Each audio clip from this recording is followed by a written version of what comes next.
ಸ್ನೇಹಿತರೆ ನಮಸ್ಕಾರ. ನಾನು ಅಣ್ಣಪ್ಪ ಎಂ ಜಿ ಕಾಗೋಡು. ಸ್ನೇಹಿತರೆ, ಇತ್ತೀಚಿನ ಪ್ರಶ್ನೆ ಪತ್ರಿಕೆಗಳನ್ನು ನೋಡ್ತಾ ಹೋದಾಗೆ ಪ್ರಶ್ನೆಗಳ ಗುಣಮಟ್ಟ, ಪ್ರಶ್ನೆಗಳ ರೀತಿ ತುಂಬ ಕಠಿಣವಾಗ್ತಾ ಇರೋದು ಅಥವಾ ಹೆಚ್ಚು ಸಮಗ್ರವಾದಂಥ ಓದನ್ನು ಬಯಸ್ತಾ ಇರೋದನ್ನು ನಾವು ನೋಡ್ಬೋದು. ಸಹಜವಾಗಿ ಹಿಂದೆ ಎಲ್ಲ ಪ್ರಶ್ನೆ ಪತ್ರಿಕೆಗಳು ನೋಡ್ತಾ ಹೋದಾಗ ನೇರವಾದಂಥ ಅಂದರೆ 4 ಆಯ್ಕೆಗಳಲ್ಲಿ ಒಂದು ಸರಿಯಾಗಿದ್ದು ಉಳಿದಂಥ 3 ಉತ್ತರಗಳು ತಪ್ಪಾಗಿರ್ತಾಯಿದ್ವು.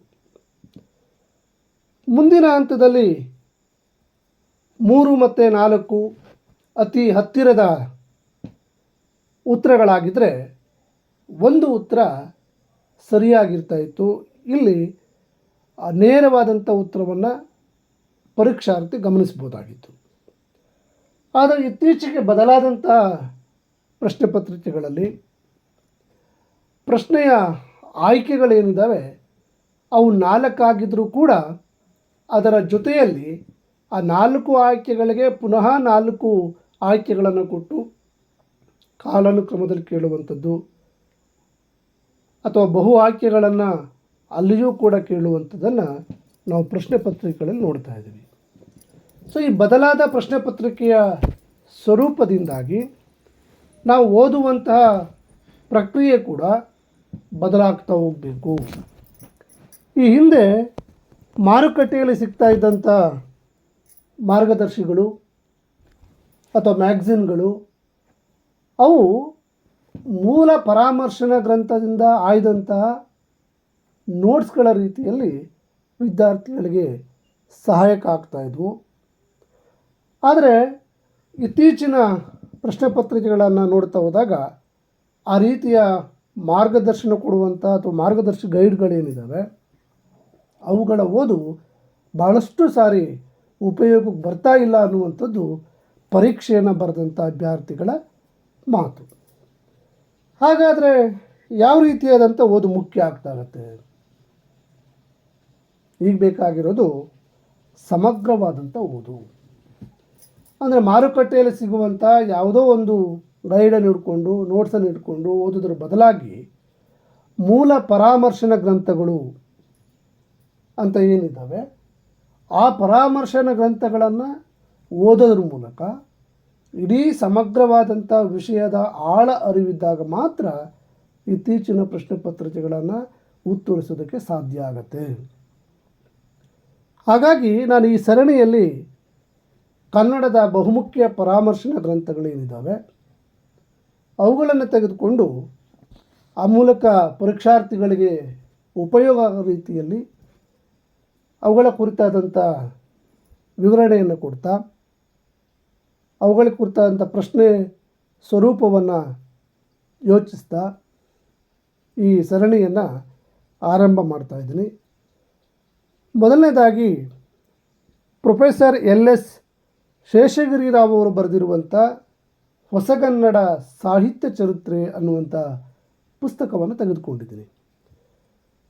ಆಧುನಿಕ ಕನ್ನಡ ಸಾಹಿತ್ಯದ ಬಹುಪಾಲು ಪ್ರಶ್ನೆಗಳನ್ನು ಈ ಒಂದು ಪುಸ್ತಕದಿಂದ ಆಯ್ಕೆ ಮಾಡಿಕೊಳ್ಳಲಾಗತ್ತೆ. ಹಾಗಾಗಿ ಇದೊಂದು ಬಹುಮುಖ್ಯವಾದಂಥ ಪರಾಮರ್ಶನ ಗ್ರಂಥ. ಈ ಮೊದಲನೇ ಸರಣಿಯಲ್ಲಿ ಹೊಸಗನ್ನಡ ಸಾಹಿತ್ಯದ ಆರಂಭ ಕಾಲ ಅನ್ನುವಂಥ ಈ ಅಧ್ಯಾಯವನ್ನು ನಾವು ನೋಡ್ತಾ ಹೋಗೋಣ. ಸ್ನೇಹಿತರೆ, ನೀವಿನ್ನೂ ನಮ್ಮ ಚಾನಲನ್ನು ಸಬ್ಸ್ಕ್ರೈಬ್ ಮಾಡಿಲ್ಲ ಅಂದರೆ ಸಬ್ಸ್ಕ್ರೈಬ್ ಮಾಡಿ. ಈ ಆಡಿಯೋಗಳು ನಿಮಗೆ ಇಷ್ಟ ಆದರೆ ಲೈಕ್ ಮಾಡಿ, ನಿಮ್ಮ ಸ್ನೇಹಿತರ ಜೊತೆಗೆ ಹಂಚ್ಕೊಳ್ಳಿ ಅಂತ ಹೇಳ್ತಾ ಇಂದಿನ ಈ ಸರಣಿಯನ್ನು ಆರಂಭ ಮಾಡ್ತಾಯಿದ್ದೀನಿ. ಹೊಸಗನ್ನಡ ಸಾಹಿತ್ಯದ ಆರಂಭ ಕಾಲ 1921ರಲ್ಲಿ ಪ್ರೊಫೆಸರ್ BM ಶ್ರೀ ಅವರ ಇಂಗ್ಲೀಷ್ ಗೀತೆಗಳು ಪ್ರಕಟ ಆಗುತ್ತೆ. ಇಲ್ಲಿಗೆ ಆಧುನಿಕ ಸಾಹಿತ್ಯದ ಹೆದ್ದಾರಿ ಒಂದು ತೆರೆಯಿತು ಅಂತಲೇ ಹೇಳ್ಬೋದು. ಇಂಗ್ಲೀಷ್ ಗೀತೆಗಳು 12 ಇಂಗ್ಲೀಷ್ ಕವನಗಳ ಅನುವಾದದ ಸಂಗ್ರಹ ಅದು. ಮುಂದೆ 1924ರಲ್ಲಿ ಇನ್ನೂ ಹೊಸದಾಗಿ 24 ಕವನಗಳನ್ನು ಶ್ರೀ ಅವರು ಅದಕ್ಕೆ ಸೇರಿಸ್ತಾರೆ. ಪುನಃ 1926ರಲ್ಲಿ ಪ್ರಕಟ ಆದಾಗ, ಮರುಮುದ್ರಣ ಆದಾಗ ಇನ್ನೂ 35 ಕವನಗಳು ಅದಕ್ಕೆ ಸೇರ್ಪಡೆಯಾಗ್ತವೆ. ಈ ಹೊತ್ತಿಗಾಗಲೇ ಆಧುನಿಕ ಸಾಹಿತ್ಯದ ಅರುಣೋದಯ ಮುದ್ದಣ್ಣನ ರಾಮಾಶ್ವಮೇಧ, MS ಪುಟ್ಟಣ್ಣನವರ ಕಾದಂಬರಿ ಮಾಡಿದುಣ್ಣು ಮಹಾರಾಯ, ಉತ್ತರ ಕನ್ನಡ ಜಿಲ್ಲೆಯಲ್ಲಿ ರಚಿತವಾದದ್ದು ಅಂತ ಹೇಳಲಾಗುವ ಇಗ್ಗಪ್ಪ ಹೆಗ್ಗಡೆ ಪ್ರಹಸನ ಮೊದಲಾದ ಕೃತಿಗಳಲ್ಲಿ ಆಧುನಿಕ ಸಾಹಿತ್ಯ ಬೆಳಕು ಕಂಡಿತ್ತು.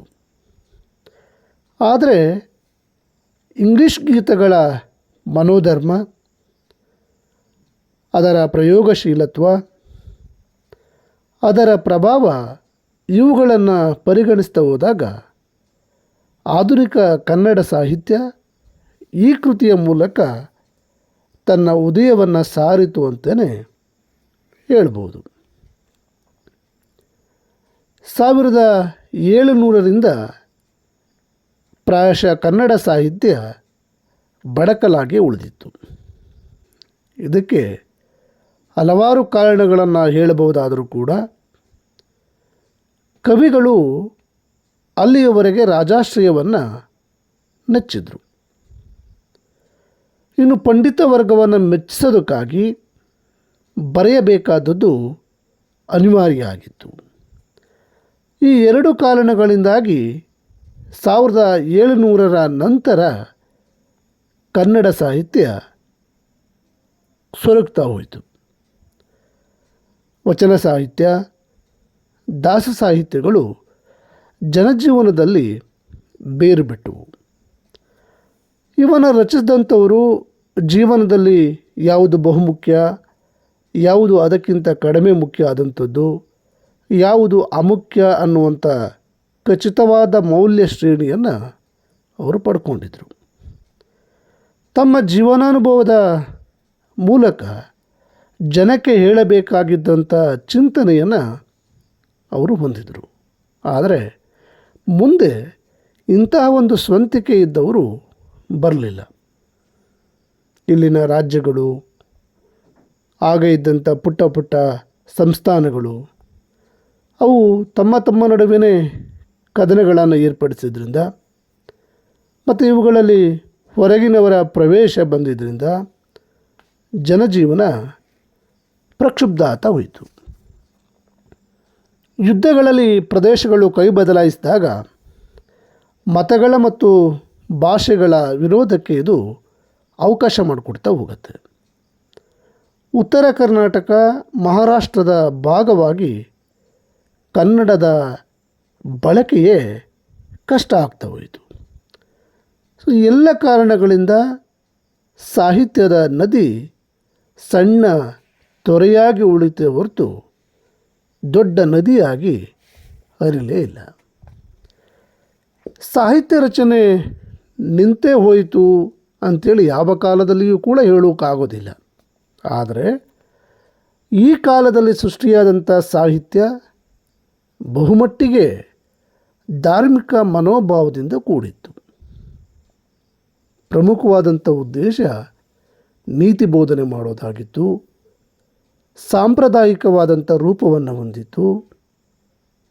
ರಾಘವಾಂಕನ ಹರಿಶ್ಚಂದ್ರ ಕಾವ್ಯ, ಕುಮಾರವ್ಯಾಸ ಭಾರತ, ಷಡಕ್ಷರಿಯ ರಾಜಶೇಖರ ವಿಳಾಸ ಮೊದಲಾದ ಕಾವ್ಯಗಳಂತೆ ಇವು ಜನಸಾಮಾನ್ಯರ ಜೀವನವನ್ನು ತಲುಪಲಿಲ್ಲ. ಯಾವ ಸಾಹಿತ್ಯದಲ್ಲೇ ಆಗಲಿ ಕಾದಂಬರಿ, ಸಣ್ಣ ಕಥೆಗಳು ಹುಟ್ಟಿ ಬೆಳೆಯುವಂಥದ್ದು, ಕಾವ್ಯ ನಾಟಕಗಳು ಹೊಸ ಆಯಾಮಗಳನ್ನು ಬೆಳೆಸ್ಕೊಳ್ಳುವಂಥದ್ದು ಸಾಧ್ಯ ಆಗೋದು ಯಾವಾಗ ಅಂತಂದರೆ ಜೀವನ ಶ್ರದ್ಧೆ ಇರುವ ಲೌಕಿಕವಾದಂಥ ಪರಿಸರದಲ್ಲಿ. ಗದ್ಯ ಬೆಳೆಯಲು ಸಾಧ್ಯ ಆಗೋದು ತಕ್ಕಷ್ಟು ಮಂದಿಯಾದರೂ ಅಕ್ಷರಸ್ಥರಾಗಿ ಓದಿನಲ್ಲಿ ಆಸಕ್ತಿಯನ್ನು ಬೆಳೆಸ್ಕೊಂಡಾಗ.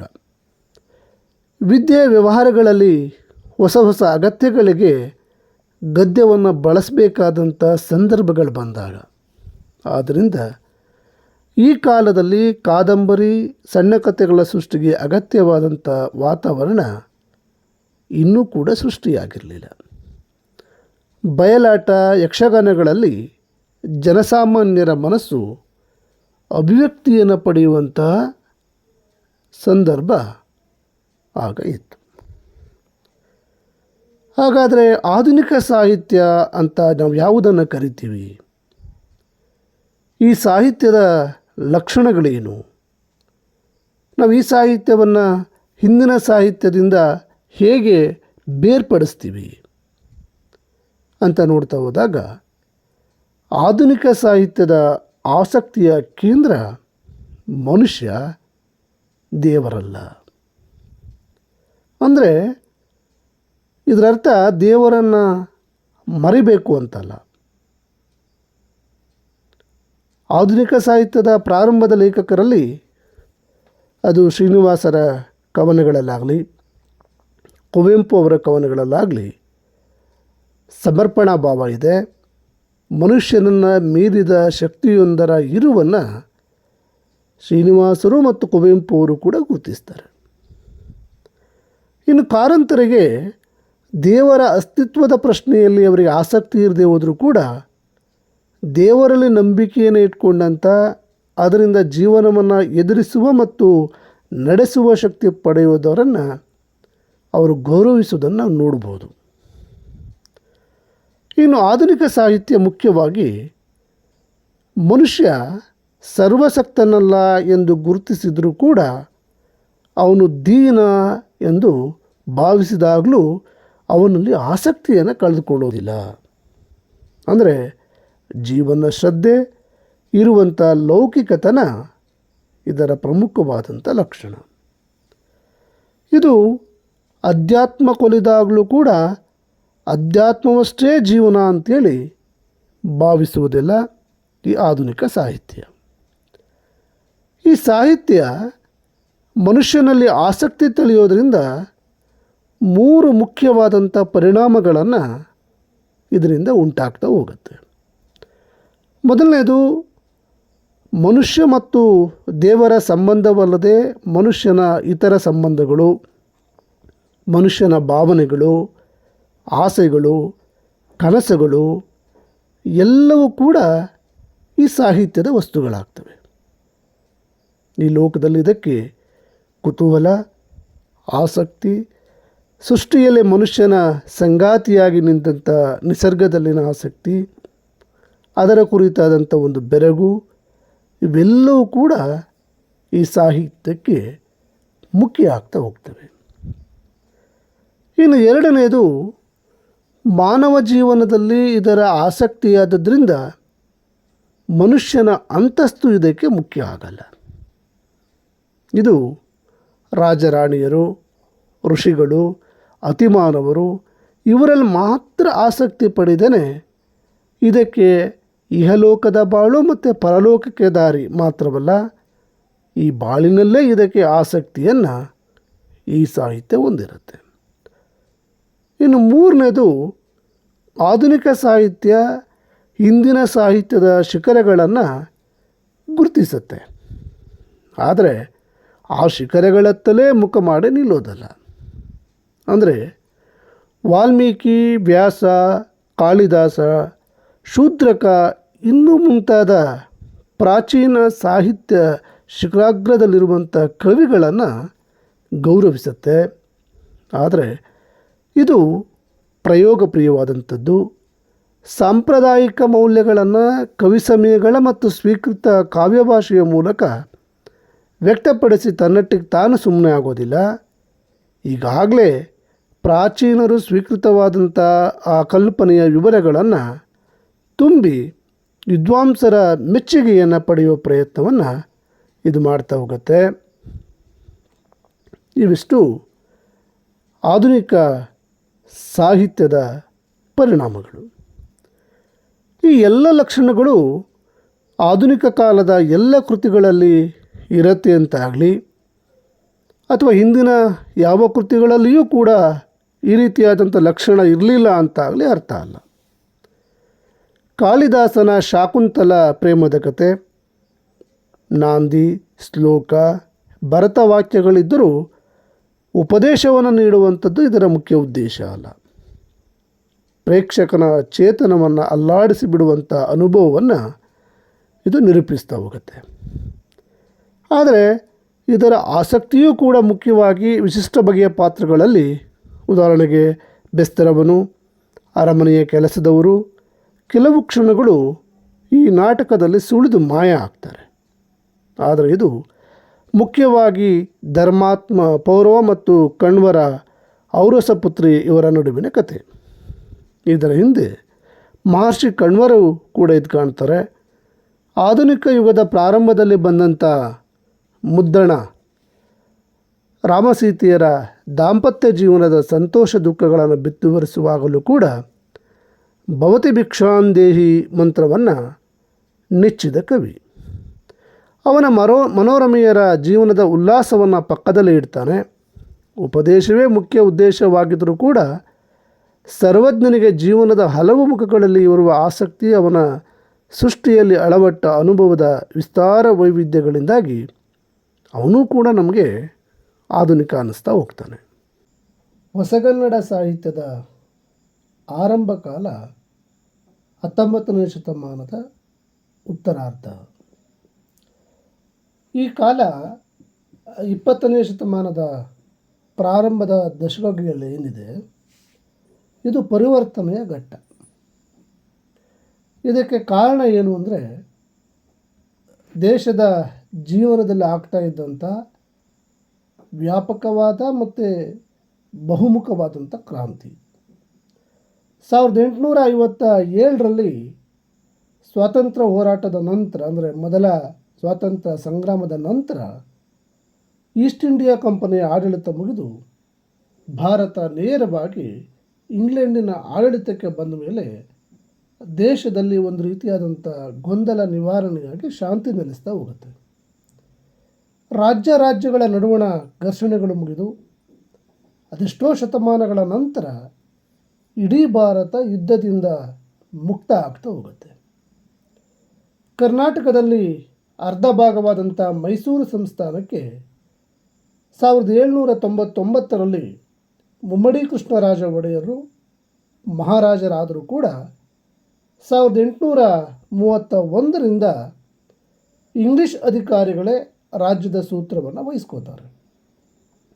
ಇದರಿಂದಾಗಿ ರಾಜ್ಯದ ಎಲ್ಲ ಕಡೆ ಇಂಗ್ಲಿಷ್ ವಿದ್ಯಾಭ್ಯಾಸ ಕ್ರಮ ಪ್ರಾರಂಭ ಆಗುತ್ತೆ.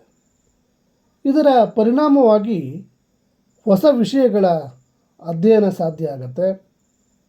ಜನರಲ್ಲಿ ಅಥವಾ ವಿದ್ಯಾವಂತರಲ್ಲಿ ಚಾರಿತ್ರಿಕ ಪ್ರಜ್ಞೆ ಮೊಳೆಯೋದಕ್ಕೆ ಇದು ಅವಕಾಶ ಮಾಡಿಕೊಡುತ್ತೆ.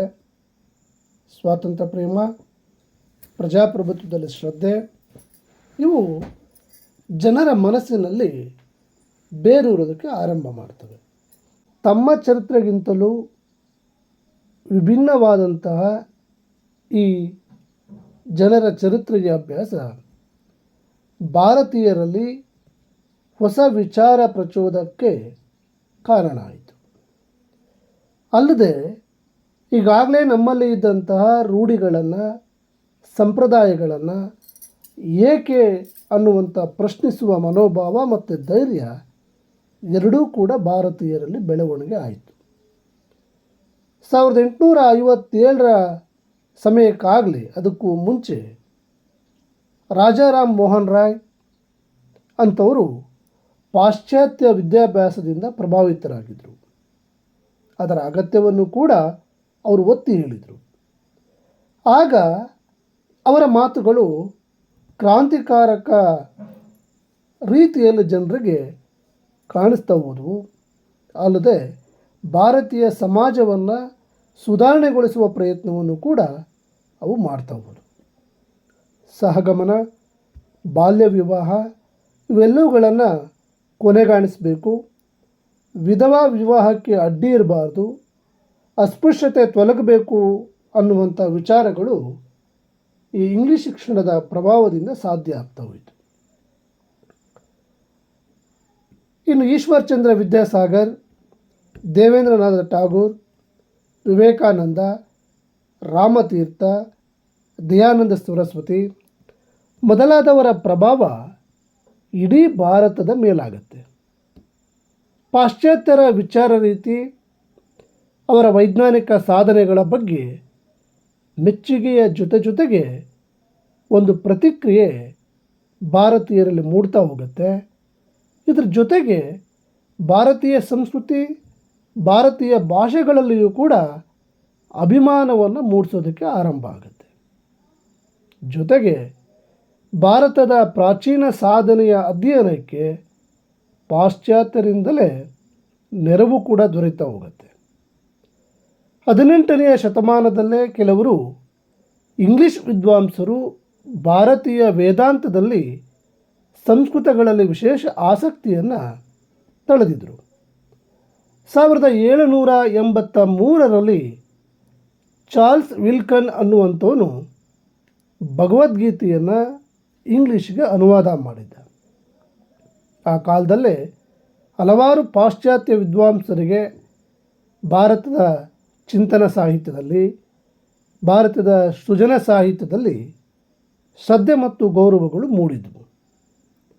ಗವರ್ನರ್ ಆಗಿದ್ದಂಥ ವಾರನ್ ಹೇಸ್ಟಿಂಗ್ಸ್ ಭಗವದ್ಗೀತೆಯು ಶ್ರೇಷ್ಠ ಸ್ವಪ್ರಜ್ಞ ರಚನೆ, ಕಲ್ಪನೆ, ತರ್ಕ ಮತ್ತು ಪದ ಸಂಪತ್ತಿನಲ್ಲಿ ಅಸಾಮಾನ್ಯವಾದದ್ದು ಅಂತೇಳಿ ಆತ ಬರೀತಾ ಹೋಗ್ತಾನೆ. ಇನ್ ಎಲ್ಫಿನ್ಸ್ಟನ್, ಕ್ಯಾಸೆಲ್, ವಿನ್ಸೆಂಟ್ ಸ್ಮಿತ್ ಮೊದಲಾದ ಚರಿತ್ರಕಾರರು ಭಾರತದ ಇತಿಹಾಸದ ಅಧ್ಯಯನವನ್ನು ಮಾಡ್ತಾ ಹೋಗ್ತಾರೆ. ಕೇಂಬ್ರಿಡ್ಜ್ ಹಿಸ್ಟರಿ ಆಫ್ ಇಂಡಿಯಾ ಈ ಕಾಲದಲ್ಲೇ ಸಿದ್ಧ ಆಗತ್ತೆ. ಭಾರತದ ತತ್ವಶಾಸ್ತ್ರ ಗ್ರಂಥಗಳು ಮತ್ತು ಶಾಕುಂತಲದಂತಹ ಕೃತಿಗಳು ಜರ್ಮನಿಯಲ್ಲಿ ಮೆಚ್ಚುಗೆಯನ್ನು ಪಡೀತವೆ. 1827ರಲ್ಲಿ ಲಂಡನ್ನಲ್ಲಿ ಒಂದು ಓರಿಯೆಂಟಲ್ ಟ್ರಾನ್ಸ್ಲೇಷನ್ ಫಂಡನ್ನೇ ಸ್ಥಾಪನೆ ಮಾಡಲಾಗುತ್ತೆ. ಮ್ಯಾಕ್ಸ್ ಮುಲ್ಲರ್ 1852ರಿಂದ 56ರವರೆಗೆ ವೇದಗಳನ್ನು ಕುರಿತು 3 ಗ್ರಂಥಗಳನ್ನು ಆತ ಪ್ರಕಟಿಸ್ತಾನೆ. 1870ರಿಂದ ಸುಮಾರು 50 ಗ್ರಂಥಗಳನ್ನು Sacred books of the East ಅನ್ನುವಂಥ ಗ್ರಂಥಮಾಲೆಯಲ್ಲಿ ಆತ ಪ್ರಕಟಿಸಿದ. ಭಾರತೀಯ ಇತಿಹಾಸ, ತತ್ವಚಿಂತನೆ, ಸಾಹಿತ್ಯವನ್ನು ಪಾಶ್ಚಾತ್ಯರು ಮೆಚ್ಚಿದ್ದು ಮತ್ತು ಅವುಗಳಲ್ಲಿ ಗೌರವವನ್ನು, ಆಸಕ್ತಿಯನ್ನು ಉಂಟು ಮಾಡಿದ್ದು ಭಾರತೀಯರಲ್ಲೂ ಕೂಡ ಅಭಿಮಾನವನ್ನು ಉಂಟು ಮಾಡ್ತಾ ಹೋಗುತ್ತೆ. ತಮ್ಮ ಸ್ವಂತ ಖರ್ಚಿನಲ್ಲಿ ಕಾಲೇಜನ್ನು ಆರಂಭಿಸಿದಂಥ ರಾಮಮೋಹನ ರಾಯರು ಇಂಗ್ಲಿಷ್ ಭಾಷೆಯನ್ನು, ವಿಜ್ಞಾನದ ವಿಭಾಗಗಳನ್ನು ಕಲಿಸೋದಕ್ಕೆ ಏರ್ಪಾಡನ್ನು ಮಾಡ್ತಾರೆ. ಹಾಗೆಯೇ ಬಂಗಾಳಿ ಸಂಸ್ಕೃತಗಳನ್ನು ಕಲಿಸೋದಕ್ಕೂ ಕೂಡ ವ್ಯವಸ್ಥೆ ಮಾಡ್ತಾರೆ. ಗೌಡೀಯ ವ್ಯಾಕರಣ ಅನ್ನುವಂಥ ಸೊಗಸಾದ ವ್ಯಾಕರಣ ಪುಸ್ತಕವನ್ನು ಕೂಡ ಅವರೇ ಬರೀತಾರೆ. 1857ರಲ್ಲಿ ಮುಂಬೈ, ಕಲ್ಕತ್ತಾ ಮತ್ತು ಮದ್ರಾಸು ವಿಶ್ವವಿದ್ಯಾನಿಲಯಗಳ ಸ್ಥಾಪನೆಯಾಗುತ್ತೆ. ಆಗ ಅಚ್ಚುಕೂಟಗಳು ಕೂಡ ಆರಂಭ ಆಗೋದು, ವೃತ್ತಪತ್ರಿಕೆಗಳು ಕೂಡ ಆರಂಭ ಆಗುತ್ತೆ. ಅಂದರೆ ಜನಸಾಮಾನ್ಯರಲ್ಲಿ ಓದುವ ಅಭ್ಯಾಸ ಬೆಳೀತಾ ಹೋಗುತ್ತೆ. ಪುಸ್ತಕಗಳ 100 ಪ್ರತಿಗಳನ್ನು ಮುದ್ರಿಸಿ ಸುಲಭ ಬೆಲೆಗೆ ಜನರಿಗೆ ಲಭ್ಯ ಮಾಡಿಕೊಡೋದು ಕೂಡ ಇದರಿಂದ ಸಾಧ್ಯ ಆಗುತ್ತೆ. 1820ರಲ್ಲಿ ಜಾನ್ ಮ್ಯಾಕೆರೆ ಎಂಬುವರ ಕನ್ನಡ ಭಾಷೆಯ ವ್ಯಾಕರಣ ಮೊಟ್ಟ ಮೊದಲನೇ ಬಾರಿಗೆ ಕಲ್ಲಚ್ಚಿನಲ್ಲಿ ಸಿದ್ಧ ಆಗುತ್ತೆ. ಈ ಬಳ್ಳಾರಿ ಮತ್ತು ಮದ್ರಾಸುಗಳಲ್ಲಿ ಕಲ್ಲು ಚಾಪಗಳಿದ್ದವು. 1827ರಲ್ಲಿ ಮೊಟ್ಟ ಮೊದಲ ಬಾರಿಗೆ ಕನ್ನಡದಲ್ಲಿ ಚಾಪಖಾನೆ ಆರಂಭ ಆಗುತ್ತೆ. ಭಾರತೀಯ ಭಾಷೆಗಳಲ್ಲಿ ವೃತ್ತಪತ್ರಿಕೆ ನಡೆಸೋದಕ್ಕೆ ಮೊದಲು ಮುಂದಾದಂಥವರು ರಾಜಾರಾಮ್ ಮೋಹನ್ ರಾಯರು. ಬಂಗಾಳಿಯಲ್ಲಿ ಅದು ಆರಂಭ ಮಾಡ್ತಾರೆ. ಇನ್ನು ಕನ್ನಡದಲ್ಲಿ ಪ್ರಥಮ ವೃತ್ತಪತ್ರಿಕೆ ಮಂಗಳೂರು ಸಮಾಚಾರ 1843ರಲ್ಲಿ ಮಂಗಳೂರಲ್ಲಿ ಆರಂಭ ಆಗುತ್ತೆ. ಹಾಗೆ ಸುದ್ದಿಗಳಿಗಾಗಿಯೇ ಮೈಸೂರು ವೃತ್ತಾಂತ ಬೋಧಿನಿ ಎನ್ನುವಂಥ ವಾರಪತ್ರಿಕೆ 1850ರಲ್ಲಿ ಬೆಂಗಳೂರಲ್ಲಿ ಆರಂಭ ಆಗುತ್ತೆ. ಜೊತೆಗೆ 1853ರಲ್ಲಿ ರೈಲು ಗಾಡಿ ಭಾರತಕ್ಕೆ ಬರುತ್ತೆ. ಮುಂಬೈ ಮತ್ತು ಠಾಣಾ ನಡುವೆ 21 ಕಿಲೋಮೀಟರ್ ರೈಲು ಮಾರ್ಗವನ್ನು ಈಸ್ಟ್ ಇಂಡಿಯಾ ಕಂಪನಿ ಸಿದ್ಧಗೊಳಿಸುತ್ತೆ. 1898ರ ಹೊತ್ತಿಗೆ ಭಾರತಕ್ಕೆ ಮೊಟ್ಟ ಮೊದಲ ಕಾರು ಕೂಡ ಒಂದು ಸ್ಥಳದಿಂದ ಇನ್ನೊಂದು ಸ್ಥಳದ ಪ್ರಯಾಣವನ್ನು ಸುಲಭಗೊಳಿಸುತ್ತೆ. ಹೀಗೆ 19ನೇ ಶತಮಾನದ ಕಡೆಯ ದಶಕಗಳು ಮತ್ತು 20ನೇ ಶತಮಾನದ ಮೊದಲ 2 ದಶಕಗಳು ಇಡೀ ಭಾರತದಲ್ಲಿ ಮಹತ್ವದ ಬದಲಾವಣೆಗಳ ಕಾಲ. ಪಾಶ್ಚಾತ್ಯ ಸಂಸ್ಕೃತಿ, ರೀತಿ ನೀತಿಗಳು, ವಿಚಾರ ಲಹರಿ, ಸ್ವಾತಂತ್ರ್ಯ, ಪ್ರಜಾಪ್ರಭುತ್ವ ಮತ್ತು ವ್ಯಕ್ತಿಯ ಮಹತ್ವವನ್ನು ಕುರಿತ ಕಲ್ಪನೆಗಳು, ಇವುಗಳ ಪ್ರಭಾವ ಭಾರತೀಯರ ಮೇಲೆ ಸಹಜವಾಗಿ ಕನ್ನಡಿಗರ ಮೇಲೆ ಕೂಡ ಪ್ರಭಾವಗೊಂಡಂಥ ಕಾಲ. ಪಾಶ್ಚಾತ್ಯ ಸಂಸ್ಕೃತಿಗೆ ಒಮ್ಮೆ ಮನಸೋತು ಒಮ್ಮೆ ಅದಕ್ಕೆ ಬೆನ್ನು ತಿರುಗಿಸಿ ಭಾರತೀಯ ಸಂಸ್ಕೃತಿಗೆ ಆತ್ಕೊಂಡು ಭಾರತೀಯರ ಮನಸ್ಸು ಹೊಸ ಒಲವು ನಿಲುವುಗಳನ್ನು ಸ್ವೀಕರಿಸ್ತಾ ಇದ್ದಂಥ ಕಾಲಘಟ್ಟ ಅದು. ಯಾವ ದೇಶದ ಕಾಲದ ಸಾಹಿತ್ಯವಾದರೂ ಕೂಡ ಆ ದೇಶ ಮತ್ತು ಕಾಲಗಳ ಸಂದರ್ಭದಲ್ಲಿ ಬೆಳಿಬೇಕಾಗತ್ತೆ. ಅದರ ಬಣ್ಣವನ್ನು ಕೂಡ ತಳಿಬೇಕಾಗತ್ತೆ. 19ನೇ ಶತಮಾನದ ಕಡೆಯ ದಶಕಗಳು, 20ನೇ ಶತಮಾನದ ಮೊದಲ 2 ದಶಕಗಳು ಕನ್ನಡ ಸಾಹಿತ್ಯದಲ್ಲಿ ಹೊಸ ಯುಗದ ಹೆಬ್ಬಾಗಿಲುಗಳನ್ನೇ ತೆರೆದಿದ್ದು ಸಹಜವಾಗಿತ್ತು.